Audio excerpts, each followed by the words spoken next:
ready, go ahead whenever you're ready. All right, my name is Ross Capicchione. I'm from Macomb, Michigan, suburb outside of Detroit. Start with your story of How it happened? Yeah. Well, it happened like I was a junior in high school, 17-year-old punk shit. Just doing my thing, skating, hanging out. What I mean is basically there's no... This kid supposedly was supposed to be my friend, and I knew this kid for 10 years prior before this day. He asked me, hey, can you give me a ride to my cousin's house, down in the D? All right, yeah, well, like what part? Like the west side or the east side? And he's like, the east side. And I was like, nah, man, I don't got no business on the east side, He's like, no, it's cool, man. Like the east side, that's like 7 Mile, like, it's like a third world country. The police, they won't stop and get out the car. They won't pull you over. If there's gunshots, they'll wait till everything's clear and they'll come pick your body up off the street and that's it. He's like, please, man, please. I'm like, no. So like a week goes by, I'm still telling him no, because I had a feeling, don't go down there. Kept asking me, I'll give you 30 bucks for gas, all this shit. I'm like, all right, whatever, you're my friend. I'll take you down there. I go to school that day, and I get out, and everything seems normal. We go to the gas station, he gives me the money for gas. We drive down there. So I get off, and it's just like, I get that eerie feeling like you're in a bad spot. But it's like broad daylight out, beautiful day like today. And we're driving, and he's telling me where to go, and we pull onto the street, and there's people outside, and he's like, all right, that's the house right there. So he's like, pull around back in the back. Like when I turned the corner to go right, like I seen it was like caution, do not enter and all this shit, but I still, because I knew him for so long, I just thought, it's the D, it's, whatever. There was a fence, like a grass area, my vehicle, and then houses right there. So it was like, I wasn't in the middle of nowhere or anything. And like I get out, and he gets out, and it's only a couple seconds, I'm looking around. My ears are ringing, I'm like, man, that was close. And I kind of just glanced down, and my arm's just hanging off like a zombie. And I'm just looking at it, I'm like, yeah, this is, it's not real. And I kind of shake it off and look again, and it's just hanging off my arm. And I'm like, okay, then it kicks in, like blood, like flowing, like an animal. And then I look up, and this kid's just holding a shotgun, like 10 feet away from me, just holding it right at me. And I asked him, I said, like, did you shoot me? And he just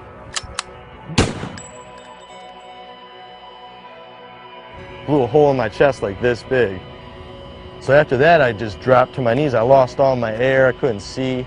I remember being on my on my hands and knees, and I felt the barrel of the gun on my head. I felt this barrel just shaking still on my head, and so I smacked it away. But there was a shotgun, so it sprayed. So it still hit me in the head really good, but it didn't blow my head off like a watermelon, just to pieces. So after that, I got a little sight, and I was like, okay, I'm still moving. I don't know what's going on with my head, but I know I'm alive. And I remember I looked up, and he was just staring at me, and he took the butt of the gun and smashed me in the face with it.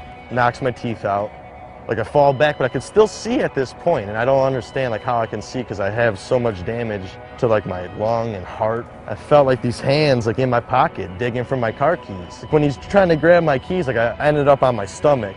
And I look up and I see my Jeep Commander driving away, just driving away, flying away. And I said, okay, well, either I stay laid down in this spot right here and die, or I try to get up. So I try to push myself up, but take my left arm, take it right out. So gunshot to the chest, bigger than a soup bowl, and then my head all mashed up. And I'm trying to push myself off the ground. Kept trying, and I'm like, all right, you know what, one more. I'm gonna try it one more time. And I pushed up, and then out of nowhere, I felt these arms from underneath me pick me up. And I remember swinging, trying to grab someone, and there was no one around. And I was just standing up still, like a drunk, zombie, just and I got this like a shove, someone shoved me from behind to go forward. I must have got about 7, 8 feet. I just fell straight down. Because I remember I hit the ground on my stomach. I'm like, all right, well, I went as far as I could. This shit's hurting too much. Let me just close my eyes and start relaxing. Sure enough, I closed my eyes, and all the pain started going away. And then I'd wake up real fast and be like, this is not right. I just got shot 30 seconds ago. How's the pain stopping? And I'd be like, don't worry about it. Go back to sleep. That's a good feeling when you're sleeping. So I'd pass back out a little bit, and then I'd be like dying. And then I'd wake myself up, like my own voice, third person. And, hey man, get up, man, you're dying. And then like, I did that, and then I heard, hey, hey. And I like started hearing this guy, and he's like running over to me.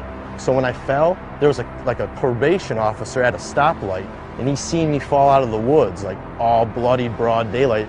Then I felt his hand on my back, like, hey man, you're fine, don't close your eyes, you know, come on, the ambulance is coming, they're coming. And I'm like, man, like I just want to sleep, leave me alone, man. But then in my head, I'm like, no, you don't, because if you fall asleep, you're sleeping forever.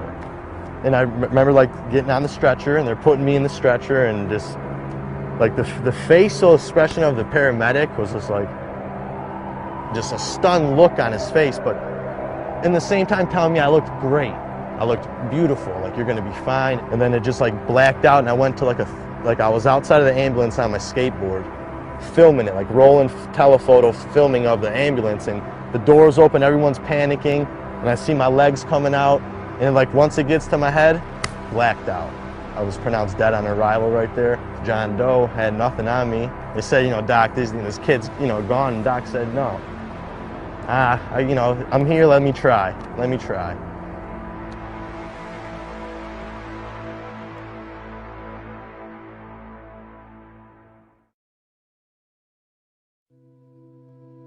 Like when I was pronounced dead on arrival, like throw him in the body bag, he's dead. Like the doctor said no, like, you know, I'm gonna try to help him. This man doesn't know who I am. He could have said, yeah, he's dead, all right, I'm going back home. He said no, like I feel something, I'm gonna try. Did the heart surgery, gave me 24 hours to, you know, see if I was still breathing on the ventilator. After 24 hours, I was still alive. They fixed my arm and my head, and I woke up 3 days later. I remember like waking up, and it was still all white, like white everywhere, and I'm like, dead. I'm 17, I'm dead. And then it starts to like come in, and it's like I see curtains, like a freaking oxygen tank, and I'm like starting, then out of nowhere, bam, perfect vision again. I'm in a hospital, and then I'm like tied down to the bed because I got the breathing tube in me. I got this thing pumping air into my lungs, so I start freaking out. There was a nurse there the whole time though. I didn't even notice her because I was all tied down, and I just hear screaming like, he's awake, he's awake.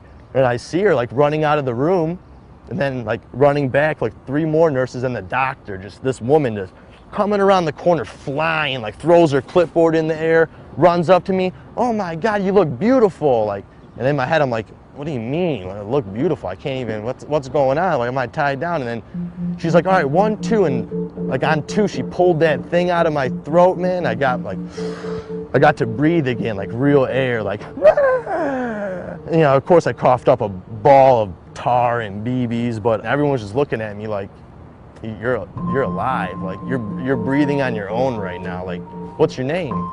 I don't know. What year is it? What? Who's the president? Huh?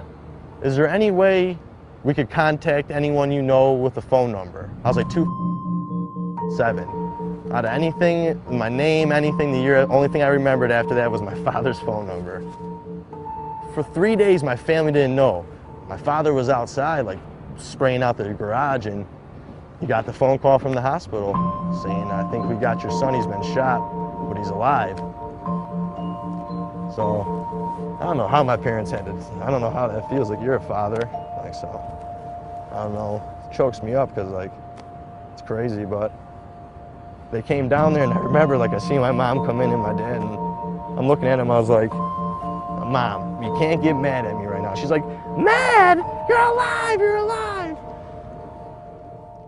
After like the 4th day, they were like, all right, get up, you know, start walking, like, let's go. I'm like, let's go where? He's like, you're going home tomorrow. I'm like, it's been 5 days. He's like, dude, you're going home. What do you want to live in a hospital? You want to go live your life again? I'm like, sir, I got a hole in my chest the size of a teacup. He's like, listen, Ross, I'll give you a tip of advice. You live through this, you're gonna be okay. Just go home, live your life, don't hang out with these kids anymore.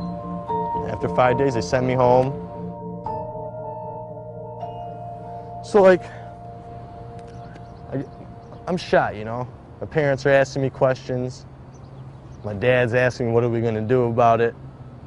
And I'm like telling him, like, Dad, I know who did it, you know? The next day, like, out of a movie. Like, these men in suits came in, and my dad's like, yeah, can I help you? And they pull out their, you know, badges and FBI, you know. They say the kid's name. And I'm like, yeah, I know him, that's who shot me. He's like, oh, could you identify him through a picture? I was like, of course. Pull out a picture of the kid. I said, that's him right there. He said, Ross, we have him in custody. I said, how? I just woke up like 2 days ago. I just learned how my name again, like how to talk. He's like, the day blank shot you, he called blank and told him. So this kid shoots me and calls his buddy and says, hey, I shot Ross, he's dead. The kid's like, no, you didn't, you're lying. Because imagine another 15-year-old kid saying to a 15-year-old kid, you know? So after they hang up, the kid he told calls the police on him. And he was met by the SWAT team right at his front yard. Got him. And like, all I had to do was go to court and testify against him. I went in there, man, in a wheelchair, head still stapled, no teeth, 105 pounds because of all the blood I lost, arm cast, and I sat in front of 40 of his family and him, and he couldn't look me in the eye. He had his head down the whole time, and I had to tell my story like this to everyone. That was the first one. I had to go back to final sentencing, and that's when I was healed. Like, so I walked back in the courtroom the second time. He comes out in a purple suit, top hat, cane, and sunglasses. This is the kid who shot me at court, smiling. While his family cheers him on, says, like, way to shoot Ross, called me a coward because I was taking the justice route. Like, I didn't lower myself to his standards and go try to kill him. I spoke, and the judge like looked at this kid and said, you know, said his name, and he said, yo, Ross, thank you. And the kid just looked at the judge like, what do you mean? He's like, because if you would have killed Ross that day, you would have got life in prison. But since Ross was a warrior and survived, you get a second chance, and he just slammed the gavel on him. He said, go have fun in prison for 35 years. Well, I found out that the cause of the shooting was because he had to join a gang. That was his initiation, was kill a random person. He had to pick someone, so he just thought I would be the guy to pick. Yeah, that happened in 2007. Been about 4 years. And I'm telling you, the first two were the hardest. It gets hard, like waking up and knowing like someone tried to like shoot you down. You got to get through that every day. Like seeing people. Like I get on a bus, public bus, I'm freaking out the whole time. Like I don't trust anyone on the bus. For a while, my mother had to like take care of me as like how you do an infant, like washing, changing, feeding. Like I'm 17 years old and I got my mom bathing me. I can't move, I got no hand, I can't talk. I'm all weak. And my dad and mom were like, Ross, like come on, like the doctors say, like give it time. And then all my friends like coming to see me, hanging out with me. Like started getting more positive. One day I woke up and I felt different. Like I was like, you know what, this is my world. That's what like every time in physical therapy, like I would try to do something, mess up, I'd be like, well, it's like a nollie backside flip. Like you're gonna mess up until you try it and land it. When I'd mess up, I'd be like, nollie backside flip, and then I'd get it. Like I'd do something with my hand and like put the thing in, and the doctor would be like, oh yeah, good job, like you did it. And I'd be like, So I like started living my life as like skateboarding. It's been working. I'm very blessed. I see it now. Like when before, I'm like, you know what? Like I'm so unlucky. Like I went through all this getting shot, and really, like I look at it now after like maturing and growing up. Like it just gave me like a whole new leg up on life and how I can live my life. And it's crazy. Like it's like makes me happy to be alive, and just like so grateful for everything. Like I just look at what I got. I don't look at what I don't have. Look at what I have.